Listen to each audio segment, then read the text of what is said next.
옆에 있는 성도들에게 이렇게 인사합시다. 당신은 축복의 씨앗입니다. 당신은 극동교의 보석 같은 존재입니다.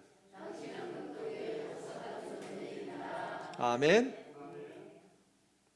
어느 목사님이 미국 달라스 신학교의 유학 중에 일어난 일을 간증한 내용입니다.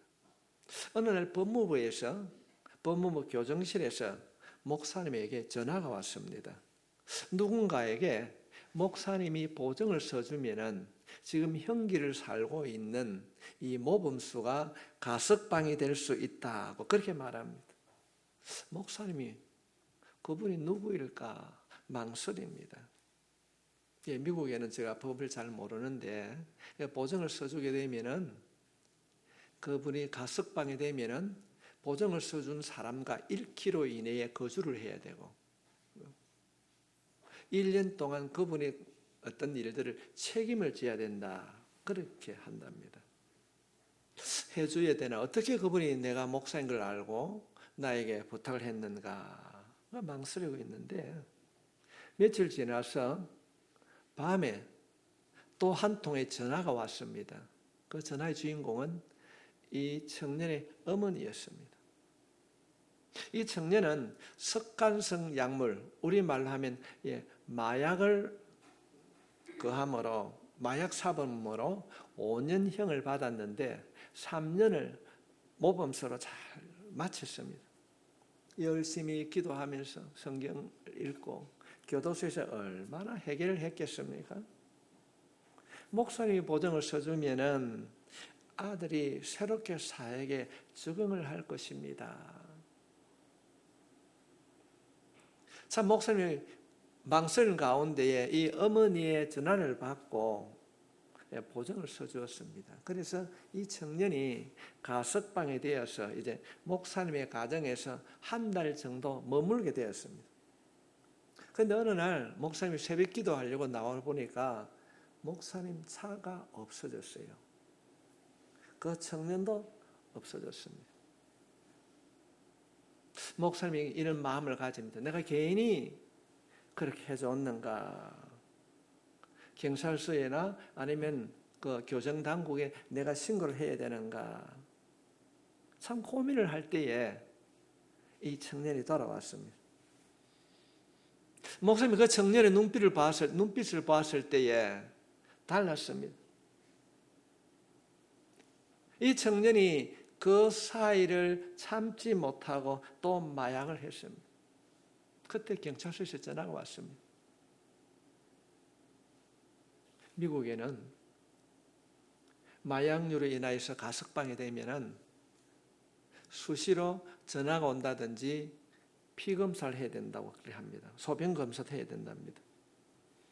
경찰서에서 전화가 왔는데 가서 소변 검사를 하게 되면은 이 친구가 또다시 마약을 한 것이 들통이 납니다. 만약 그것이 발각되면은 가중처벌을 받게 됩니다. 남은 형기를 살 뿐 아니라 더 많은 형기가 추가가 되는 거지. 이 청년이 비는 거야. 목사님 잘못했습니다. 난 감옥에 가기 싫습니다. 목사님 고민하다가 자신의 어머니에게 전화를 하고 보냈습니다. 성도 여러분, 무엇이 이 청년을 이렇게 만들었을까요? 그가 감옥 안에서 얼마나 많은 해결을 했겠습니까? 3년 동안 성경도 많이 읽었을 것입니다. 그렇게 다짐했던 그 각오들이 어떻게 무너지고 또다시 그 길을 거기에 가게 되었는가? 왜 그랬을까? 성도 여러분, 이것이 우리를 향한 질문인 것을 아십니까? 우리를 파멸로 유혹하는 것이 무엇입니까? 오늘 우리가 본문으로 읽은 이 본문은 옛날에 아담과 하와에게 주어진 그런 옛날의 이야기, 무시해도 되는 그런 이야기가 아닙니다. 우리가 이 땅을 살아가는 날 동안 우리의 삶의 순간순간 접하는 현실적인 문제입니다. 오늘 본문은 그동안 교회 역사에서 신실한 그리스도인들이 왜 그렇게 넘어졌는가? 아니, 우리들에게 좀 더 직설적으로 말씀을 드리면은, 그렇게 내가 결단하고 다짐하고 또 다짐했는데 왜 현실 앞에서 내 자신이 넘어지는가? 수많은 예배와 기도 속에서도 왜 무너지는가? 그 이유를 밝혀주고 있습니다. 하와에게 다가왔던 유혹은 바로 오늘 우리들의 이야기인 것입니다. 이 본문은 우리를 향한 하나님의 말씀입니다. 오늘 말씀은 유혹의 근원이 무엇이며 그 유혹에서 우리가 어떻게 승리할 수 있는가? 하나님께서는 아담과 하와의 그 실패를 통하여서 우리가 우리의 생활 속에 유혹자로부터 승리하는 방법을 본문에 기록하고 있습니다. 먼저 우리가 유혹에서 승리하기 위해서는 하나님께서는 이렇게 말씀하십니다. 유혹에서 승리하기 위해서는 유혹하는 자를 의식하며 살아라 하는 겁니다. 유혹하는 자를 의식하며 살아라. 여러분, 이 말씀을 여러분의 가슴에 담을 수 있기를 바랍니다. 오늘 본문은 유혹에 대하여서 많은 것을 알려주는데 그 중에 하나가 유혹하는 존재, 유혹하는 실체를 말하고 있습니다. 우리는 어쩌면 날마다 후회하며 살고 있습니다. 죄짓고 나서 후회하고 실패하고 나서 후회합니다. 왜 우리는 기도하고 예배를 드리는데도 종종 넘어지고 실패합니까?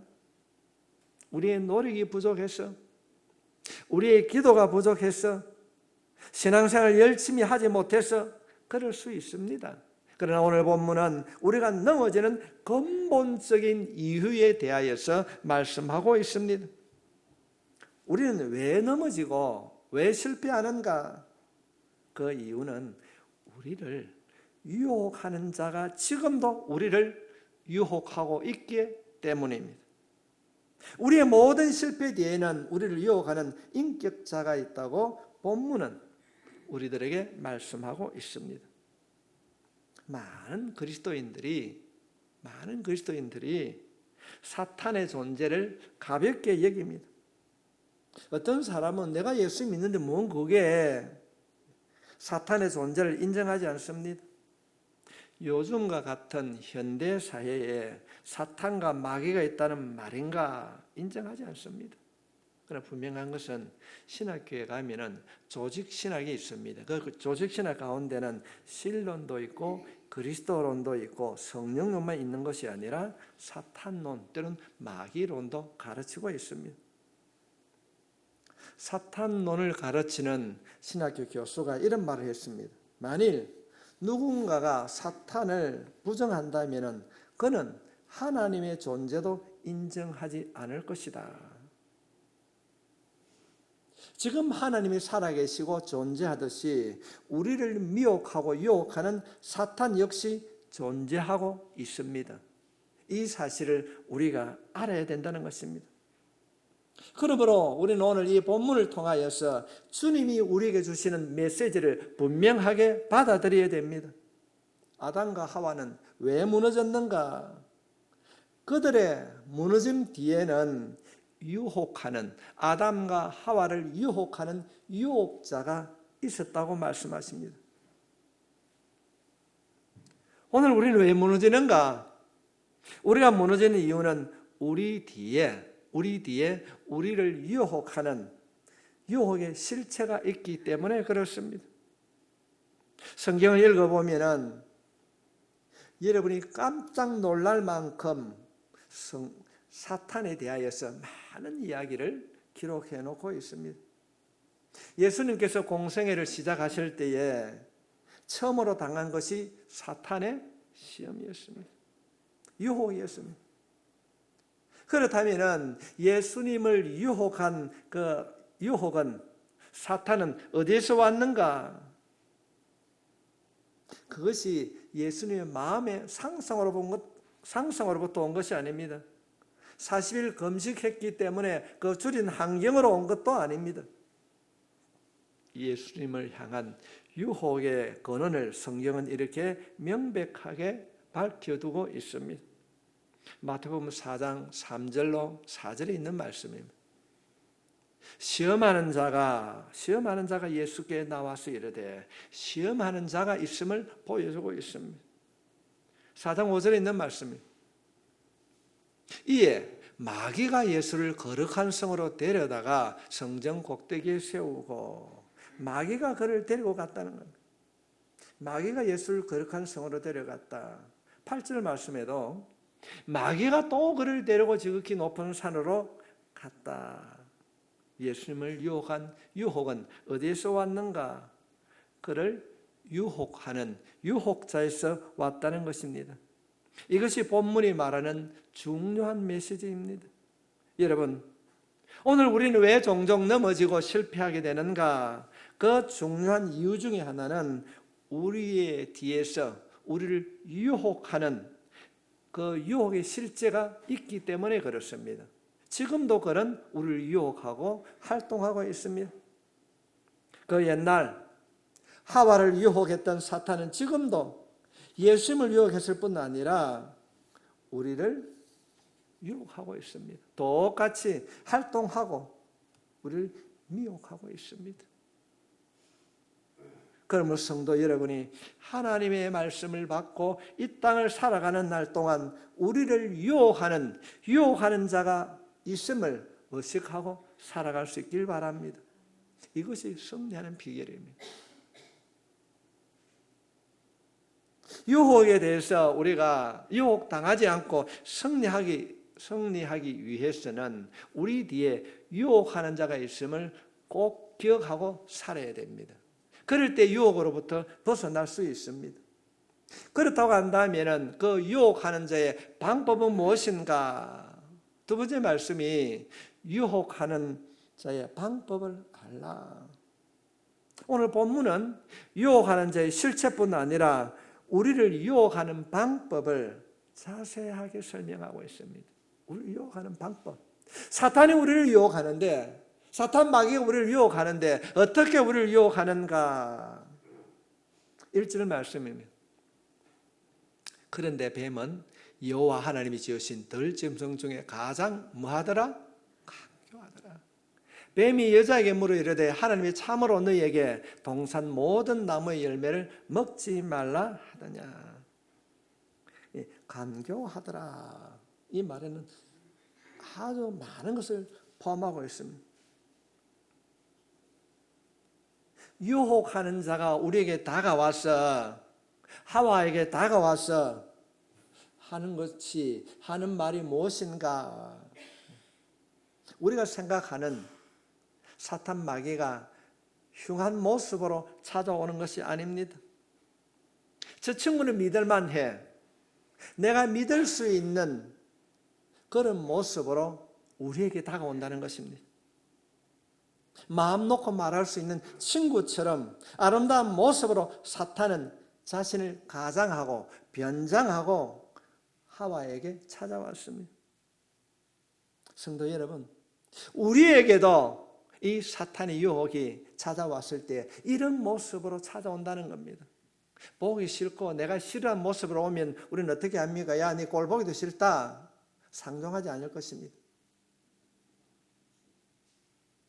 아주 정말로 천사 같은 모습으로 우리에게 찾아온다는 것입니다. 하와에게 다가온 사탄의 방법은 무엇인가? 한 단어입니다. 교모하게 온다는 거예요. 교모함입니다. 그가 하와에게 다가와서 이렇게 말합니다. 1절 말씀에 그런데 뱀은 여호와 하나님이 지으신 들짐승 중에 가장 강교하니라, 교모하니라.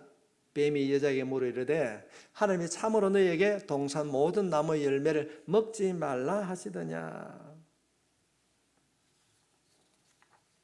여러분, 비슷하지만은 전혀 다른 이야기입니다.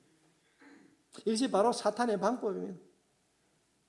하나님께서 뭐라고 말씀하셨습니까? 모든 것을 다 창조하시고 난 이후에 동산 중앙에 있는, 다른 것은 다 먹어도 동산 중앙에 있는 선과 악을 알게 하는 선악과는 먹지 말라. 먹으면 정녕 너희가 죽을 것이다. 그렇게 말씀하셨습니다. 정말로 먹지 말라 하더냐? 이 말을 들었을 때에 하와의 마음에 섭섭함이 생기기 시작합니다. 그동안에는 아무런 문제 없이 잘 먹고 살아왔습니다.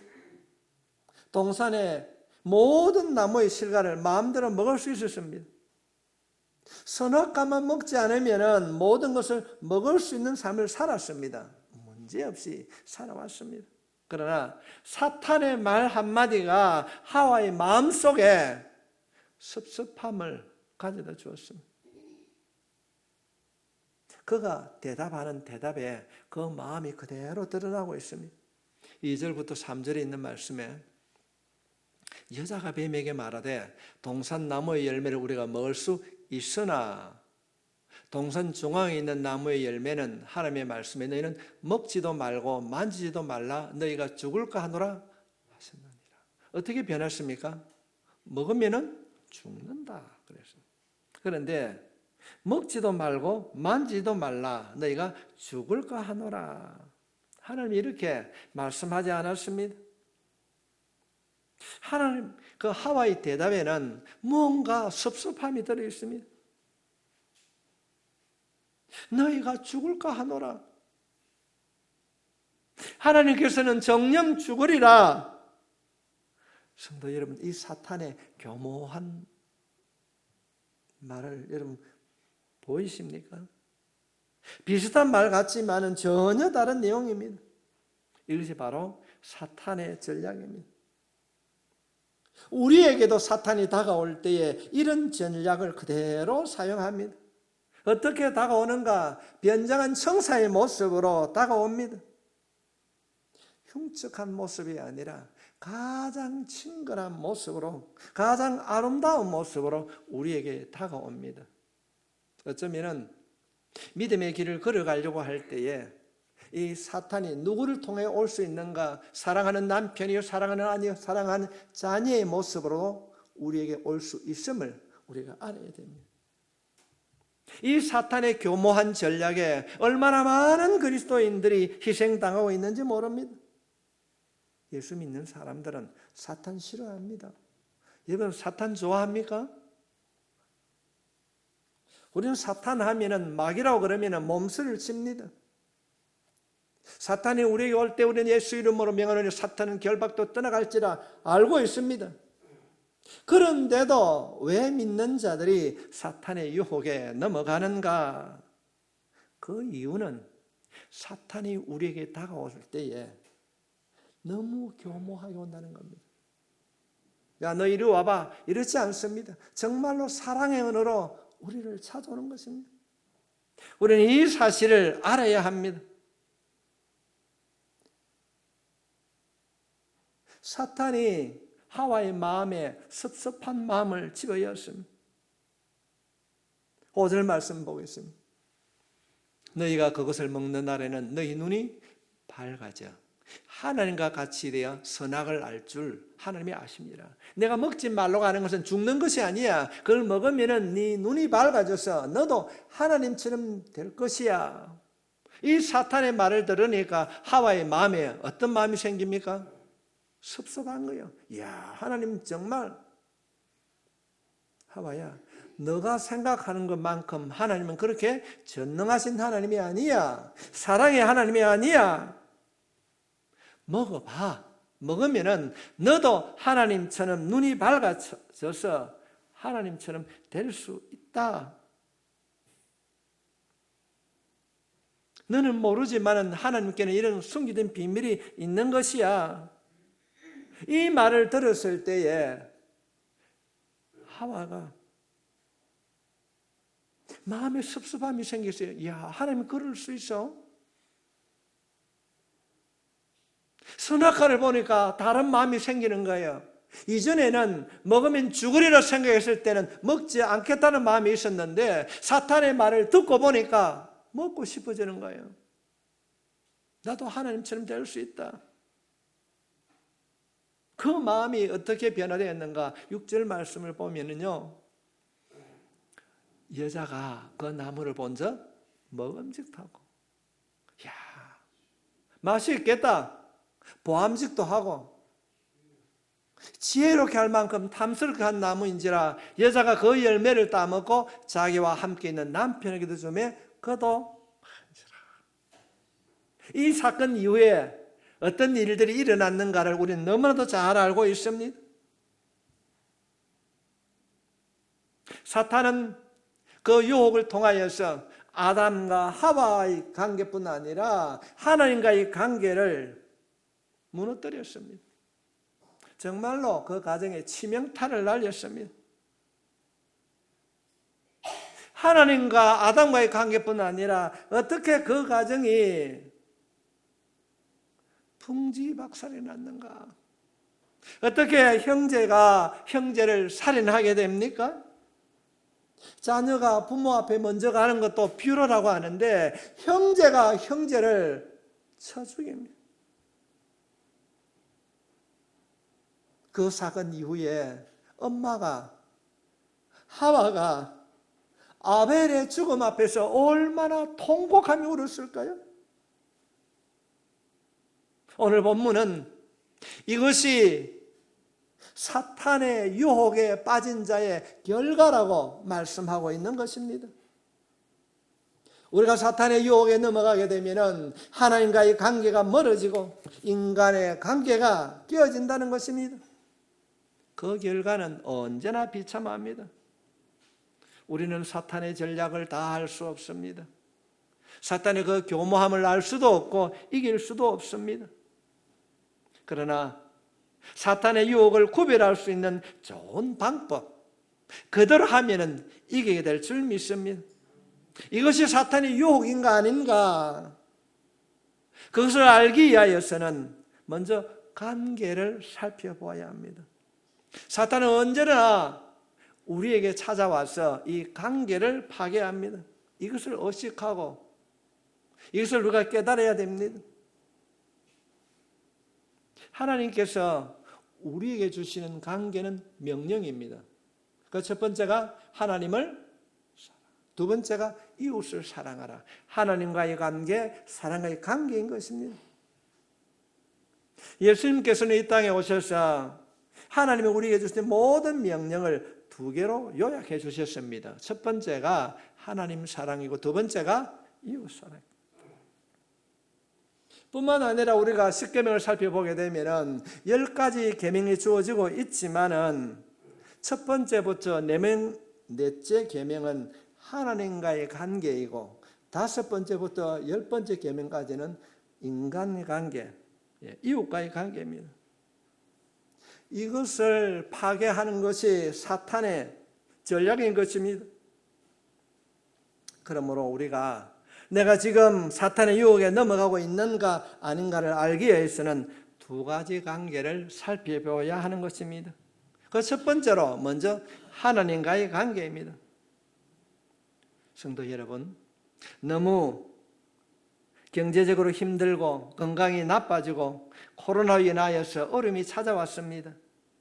그 결과로 인하여서 하나님과의 관계가 멀어졌습니까? 조금 멀어졌습니까? 그렇다면 그 멀어짐이 자연적으로 발생한 것이 아니라 우연이 아니라 당신을 향한 사탄의 유혹입니다. 그 반대로 사업이 일어서고 자녀들이 하는 일이 다 잘 되고 건강이 좋아졌습니까? 그런데 그 좋아짐에 축복을 누린다고 세상으로 향하고 예배가 멀어지고 하나님과의 관계가 멀어졌다고 한다면 그 축복은 당신을 공격하는 사탄의 도구일 것입니다. 한마디로 말씀을 드리면 그것이 무엇이든지 고난이든지 축복이든지 자신과 하나님과의 관계를 파괴하는 것이라면 사탄의 유혹인 것입니다. 두 번째로는 이웃과의 관계입니다. 우리 인생을 살아가면서 혼자 살아갈 수 없습니다. 한 예를 들면은 여러분의 형제 간의 관계를 한번 살펴보십시오. 어릴 때는 얼마나 형님, 아오, 오빠, 누나 하면서 그렇게 지내왔습니까? 적은 것이지만은 나눔을 수도 있었고, 누군가 형제를 공격하면은 이기고 지는 것이 문제가 아니라 형제가 찾아가가지고 싸우게 됐습니다. 저는 이 말씀을 준비하면서 며칠 전에 제가 겪었던 이야기입니다. 그동안에 저희 큰 형님하고 제가 관계가 참 소원했거든요. 저 그날 우리 형님 보고 물었는데 깜짝 놀랐어요. 우리 큰 형님이 이추전 집사님하고 한동갑이더라고요.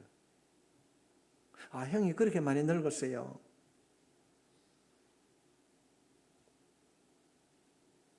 그동안에 참 서운한 감정이 참 많이 들었어요. 그래서 서운한 마음이 많이 있었는데 형이 그럽니다. 그동안 어찌 살았노? 형님이 좀 너무 무심했지? 그 말 한마디에 모든 것이 다 무너졌어요. 성도 여러분, 무엇이 형제 간의 사이를 이렇게 갈라놓았을까요? 특별하게 싸운 것도 없습니다. 특별하게 어떤 미워하는 제목도 없습니다. 세월이 지나면서 등을 돌리고 또는 어쩌면 이웃보다 못한 관계로 지내는 사람들이 오늘 우리 사회에는 너무 많이 있습니다. 무엇이 이들의 관계를 갈라놓았을까요? 어쩌면 수많은 이유가 있겠지만 그 배후에는 사탄이 존재한다는 것입니다. 이것이 오늘 본문에 있는 말씀입니다. 사탄이 형제의 마음에 교묘히 찾아와서 자신도 모르게 섭섭함을 넣는 거예요. 오늘 이 말씀을 통하여서 오늘 예배를 드리는 여러분의 삶 속에 관계가 회복될 수 있기를 주님의 이름으로 축복합니다.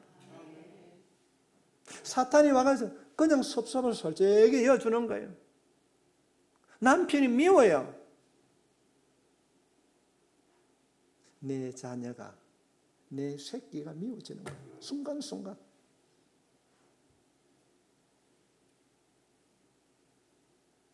그래서 갈등하는 거예요.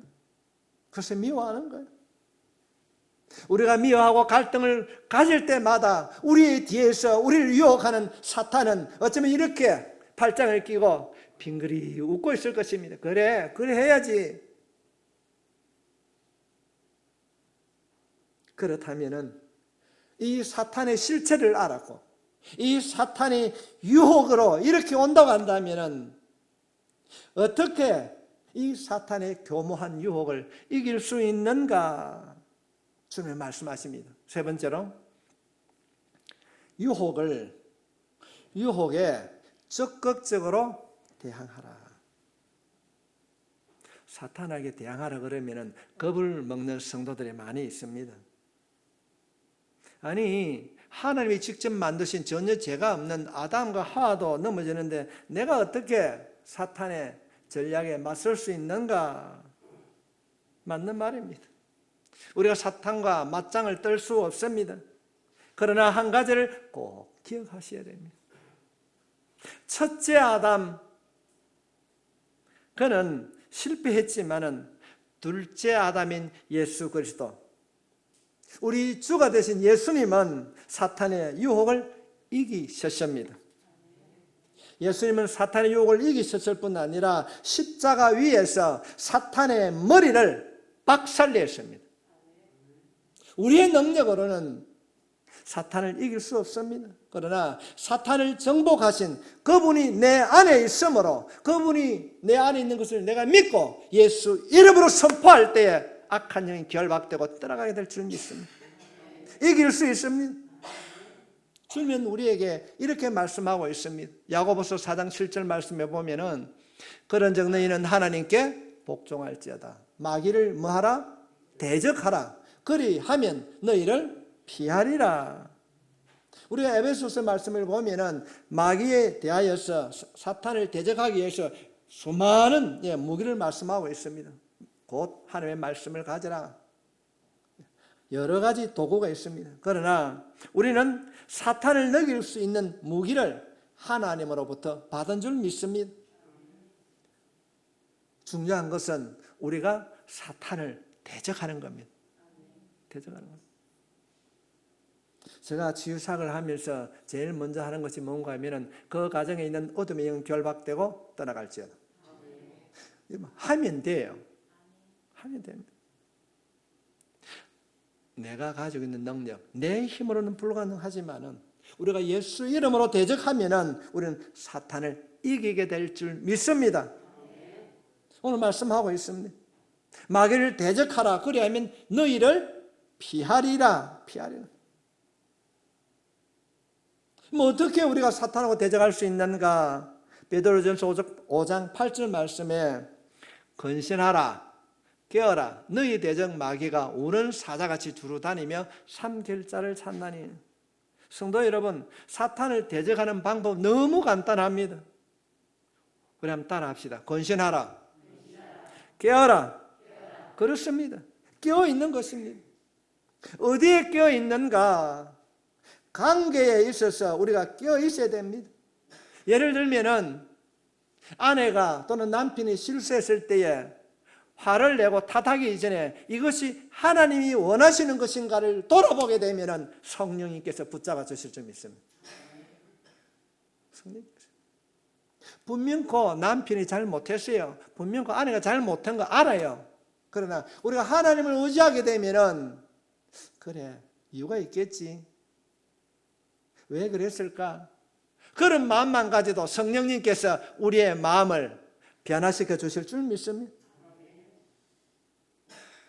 이번 정말로 한번 돌아보십시오. 어려웠을 때에 하나님과의 관계가 가까워졌습니까?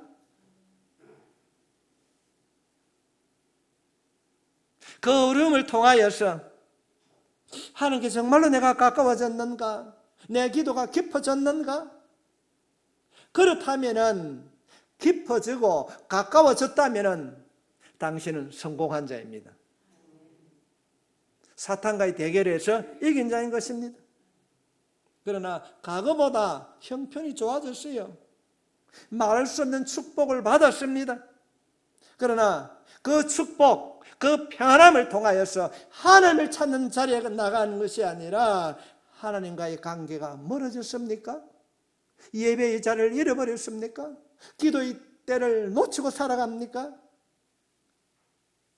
그렇다면 사탄의 유혹에 넘어간 자입니다. 돌이켜야 합니다. 사람들이 이런 말을 참 많이 합니다. 이제 나이가 들어서 열정도 헌신도 줄어들었다. 나이가 들어서. 성도 여러분, 그것은 오해입니다. 사탄의 속임수입니다. 하나님을 찾는 헌신과 열심은 나이하고는 전혀 상관이 없습니다. 복음에 대한 열정이 줄어들었다고 하는 것은 나이가 아닙니다. 환경이 아닙니다. 사탄의 속임수에 빠져 들어가는 것입니다. 이것을 주님은 말씀하시는 것입니다. 하나님과의 관계뿐 아니라 성도들의 관계를 살펴보십시오. 혹시 미워하는 자가 있습니까? 핑계대지 마십시오. 멀어졌다면 당신이 사탄의 유혹에 빠져 있는 것입니다. 교회 안에서 신앙생활 하다가 멀어졌습니까? 멀어진 그 사이를 메꾸지 아니하고 그렇게 지내가고 있습니까? 꼴 보기 싫은 너, 그래 너는 너대로 살아, 나는 나대로 살아가는 거야. 성도 여러분, 사탄에 속고 있는 겁니다. 교육자를 향하여서, 목사를 향하여서, 전도사를 향하여서, 사모를 향하여서 섭섭한 마음이 있다면 그 배후에 사탄의 속삭임이 있는 거예요.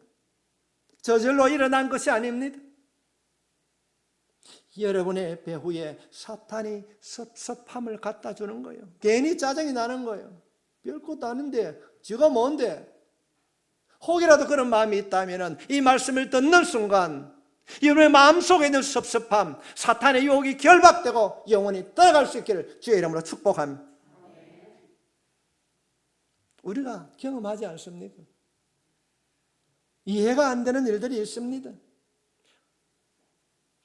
그러나 기도하면은 이해되지 못했던 일들이 마음이 넓어져요. 그래, 그럴 수도 있겠지. 사람이니까 그럴 수도 있겠지. 다음엔 잘하겠지. 성도 여러분, 여러분의 생활 속에 찾아오는 이 섭섭함을 조심하십시오. 그것이 누군가를 향한 것이든지 조심해야 됩니다. 손해를 보더라도 아픔과 고통이 찾아와도 지우십시오. 우리가 그 섭섭함을 지우게 되면은 이 땅에서도 복을 받을 뿐 아니라 천국에서도 복을 받을 것입니다. 오늘 이 말씀을 그냥 지나치지 마십시오. 하나님과의 관계를 회복하십시오. 성도들의 관계를 회복하십시오. 내 마음속에 섭섭함이 있고 누군가에 향한 그 섭섭함이 있다고 한다면 성령의 지우개로, 기도의 지우개로 흔적도 없이 깨끗하게 지우십시오. 그리하면 우리의 마음에 주님께서 약속하신 그 기쁨이 가득 채워질 줄 믿습니다. 섭섭함이 없어질 것입니다.